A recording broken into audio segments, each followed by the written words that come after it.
अब देखो एक टर्म हमने डिफाइन करी इलेक्ट्रिक फील्ड और दूसरी हमने टर्म क्या डिफाइन करी, electric field intensity. Electric field intensity का फॉर्मूला मैंने क्या लिखा है, KQ/R²। लेकिन मेन चीज क्या है, इस फॉर्मूले की लिमिटेशन है कि इस फॉर्मूले को हम हर केस में अप्लाई नहीं कर सकते। इसको हम तभी अप्लाई कर पाएंगे जब चार्ज पार्टिकल मेरा कैसा होगा, पॉइंट होगा। और अगर चार्ज पार्टिकल पॉइंट नहीं है तो याद होगा कूलम्स लॉ में हम करते क्या थे, फिर हम उसको पॉइंट की तरह इमेजिन करते थे और इंटीग्रेट करते थे। एक कोई बड़ी बॉडी होगी, उसको नंबर ऑफ स्मॉल पार्टिकल में ब्रेक करोगे, फिर वहां पे इंटीग्रेट करोगे। तो रिजल्ट क्या ध्यान रखना है, KQ/R²। ये जो इलेक्ट्रिक फील्ड का फॉर्मूला है, ये फॉर्मूला तब तक एप्लीकेबल है जब तक हम किसकी बात कर रहे हैं, पॉइंट चार्ज की बात कर रहे हैं। अगर पॉइंट चार्ज नहीं होगा तो उस केस में वहां पे हमें क्या करना पड़ेगा, इंटीग्रेट करना पड़ेगा। क्लियर हो? तो अब आगे हम कुछ केसेस कंसिडर कर रहे हैं जहां पे हम क्या करेंगे, इस डेफिनेशन को यूज करेंगे और साथ में आगे हम यूज करेंगे इस फॉर्मूले को वहां पे। तो सबसे पहले मैं कुछ क्वेश्चन डिक्टेट कर रहा हूं जिसको हम सॉल्व करेंगे, और ये क्वेश्चन इसी थ्योरी पे क्या है, बेस्ड है।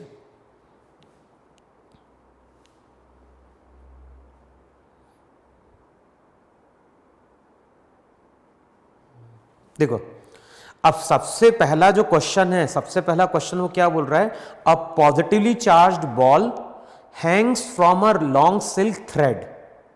A positively charged ball hangs from a long silk thread.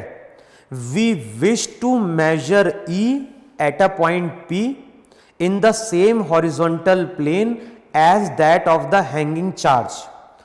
To do so, we put a positive charge Q0 at the point and measures F by Q0. Will F by Q0 be less than, equal to or greater than E at the point in question?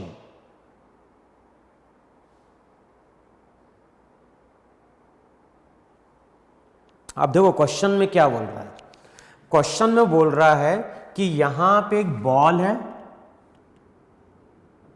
Ball को हमने एक silk thread से लाके क्या किया है, hang किया है। इस बॉल पे कुछ चार्ज है और इस बॉल पे चार्ज कितना है, Q। और हमें मालूम है कि जब भी कोई चार्ज बॉडी होगी तो वह हमेशा चारों ओर क्या करेगी, इलेक्ट्रिक फील्ड क्रिएट करेगी। अब इसी प्लेन में यहां कहीं एक पॉइंट P है और क्वेश्चन में क्या बोल रहा है, क्वेश्चन में बोल रहा है कि इस पॉइंट पे हमें इलेक्ट्रिक फील्ड इंटेंसिटी क्या करनी है, फाइंड आउट करनी है। तो इलेक्ट्रिक फील्ड इंटेंसिटी अगर फाइंड आउट करनी है तो वहां पे हमने क्या किया, एक टेस्ट चार्ज Q0 को लाके क्या किया, प्लेस किया। अब जैसे हम Q0 चार्ज को लाके प्लेस करेंगे तो ये Q0 के ऊपर क्या अप्लाई करेगा, फोर्स अप्लाई करेगा। तो ये फोर्स, ये जो फोर्स है, ये फोर्स किसने एक्सपीरियंस किया है, Q0 चार्ज ने एक्सपीरियंस किया है पॉइंट P। और हमें मालूम है कि इलेक्ट्रिक फील्ड इंटेंसिटी का फॉर्मूला होता है इस पर्टिकुलर पॉइंट पे यूनिट चार्ज ने कितना फोर्स एक्सपीरियंस किया। तो इलेक्ट्रिक फील्ड फाइंड आउट करने के लिए क्वेश्चन में क्या बोल रहा है, यहां पे उसने एक टेस्ट चार्ज को लाके प्लेस किया और उस टेस्ट चार्ज पे उसने फोर्स कैलकुलेट कर लिया और वहां से उसने कैलकुलेट कर लिया फोर्स पर यूनिट चार्ज। तो क्वेश्चन में बोलता है कि ये जो इलेक्ट्रिक फील्ड इंटेंसिटी हमने कैलकुलेट करी है इस पॉइंट पे, ये एग्जैक्ट वही इलेक्ट्रिक फील्ड इंटेंसिटी है या फिर उससे ज्यादा निकल के आई है या फिर उससे क्या है, कम निकल के आई है। तो हमारा आंसर क्या है कि ये जो हमने इलेक्ट्रिक फील्ड इंटेंसिटी कैलकुलेट करी है इस पॉइंट पे, ये इलेक्ट्रिक फील्ड इंटेंसिटी वो इलेक्ट्रिक फील्ड इंटेंसिटी नहीं है जो यहां पे डेवलप हुई है। ये जो हमने इलेक्ट्रिक फील्ड इंटेंसिटी यहां पे कैलकुलेट करी है, ये वैल्यू सेम नहीं है। क्यों सेम नहीं है, क्योंकि जैसे ही तुम Q0 चार्ज को लाके प्लेस करोगे तो ये Q चार्ज यहां नहीं रहेगा।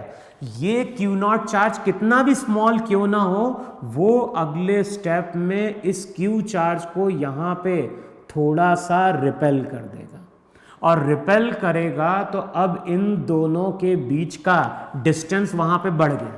डिस्टेंस अगर बढ़ गया तो फोर्स जो है, फोर्स वहां पे क्या कर गया, डिक्रीज कर गया। अगर ये चार्ज पार्टिकल मूव नहीं करता तब तो फोर्स वही रहता, जो हम कैलकुलेट करने जा रहे हैं। लेकिन यहाँ पे क्या हुआ है, जैसे ही हमने Q0 को लाके प्लेस किया तो डिस्टेंस बढ़ गया, डिस्टेंस बढ़ गया तो फोर्स घट गया, फोर्स घट गया। इसका मतलब है कि यहाँ पे जो इलेक्ट्रिक फील्ड इंटेंसिटी निकल के आएगी वो एक्चुअल वैल्यू से वहाँ पे क्या होगी, कम होगी। क्लियर हुआ? तो ये फर्स्ट क्वेश्चन था जो हमारी थ्योरी पे क्या था, बेस्ड था। अब नेक्स्ट क्वेश्चन लिखो वहां पे। जो नेक्स्ट क्वेश्चन है, क्वेश्चन में क्या बोल रहा है, इलेक्ट्रोस्टैटिक फोर्स एक्सपीरियंस्ड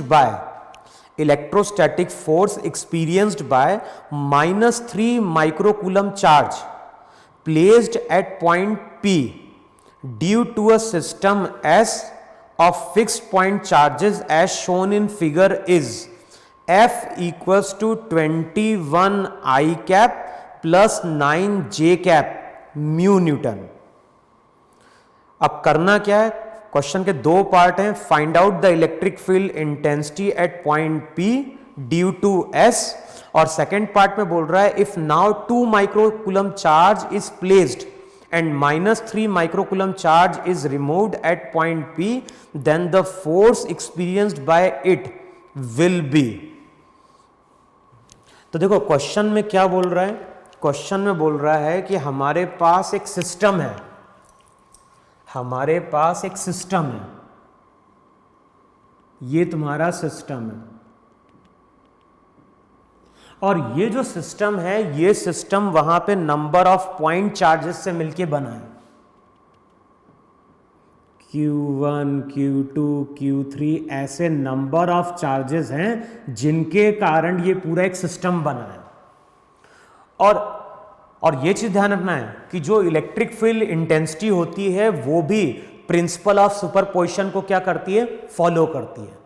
इसका मतलब है कि यहां पे अगर हमने कोई पॉइंट P लिया है तो इस पॉइंट पे इलेक्ट्रिक फील्ड इंटेंसिटी Q1 के कारण भी होगी, Q2 के कारण भी होगी, Q3 के कारण भी होगी, और साथ में क्या होगी, Q4 के कारण भी होगी। लेकिन जो भी एक इलेक्ट्रिक फील्ड इंटेंसिटी डेवलप होगी वो दूसरे पर डिपेंड नहीं कर रही होगी। समझ में? तो ये जो सिस्टम है, ये सिस्टम यहां पे इलेक्ट्रिक फील्ड क्या कर रहा है, प्रोड्यूस कर रहा है। अब क्वेश्चन में क्या बोल रहा है, क्वेश्चन में बोल रहा है कि electrostatic force experienced by -3 microcoulomb charge placed at point P। तो इस पॉइंट P पे हमने क्या किया है, इस पॉइंट P पे हमने -3 माइक्रोकूलम का चार्ज क्या किया है, प्लेस किया है कि नहीं। और जब -3 माइक्रोकूलम चार्ज को लाके प्लेस कर रहे हैं, electrostatic force experienced by -3 microcoulomb charge placed at point P due to a system S of fixed point charges as shown in figure is.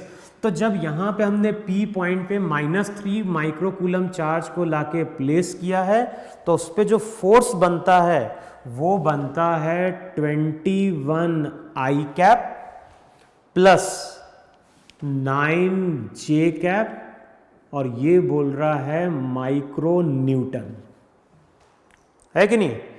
अब ध्यान ना, ये फोर्स है, ये फोर्स इस पॉइंट पे -3 माइक्रोकूलम के चार्ज ने क्या किया है, एक्सपीरियंस किया है। अब क्वेश्चन के दो पार्ट है, एक तो बोल रहा है electric field intensity at point P, तो एक तो हमें बताना है कि P पॉइंट पे इलेक्ट्रिक फील्ड इंटेंसिटी कितनी है, और दूसरा क्वेश्चन में क्या फाइंड आउट करने के लिए बोल रहा है, दूसरा क्वेश्चन में बोल रहा है कि अगर यहां पे हम -3 माइक्रोकूलम चार्ज को हटा के 2 माइक्रोकूलम चार्ज को लाके प्लेस कर दें तो वो जो 2 माइक्रोकूलम का चार्ज होगा वो वहां पे कितना फोर्स एक्सपीरियंस करेगा। तो सेकंड पार्ट में -3 की जगह 2 माइक्रोकूलम चार्ज को लाके प्लेस करना है और बताना है उस पे फोर्स कितना बना। क्लियर हुआ? अब हमने रिजल्ट पढ़ा है।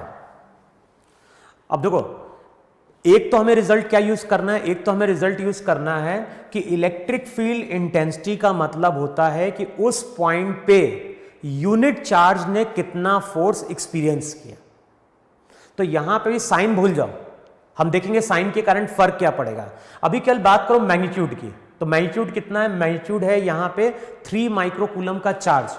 3 माइक्रोकूलम का चार्ज इतना फोर्स एक्सपीरियंस कर रहा है, तो इलेक्ट्रिक फील्ड इंटेंसिटी का फॉर्मूला था F/Q, force per unit charge.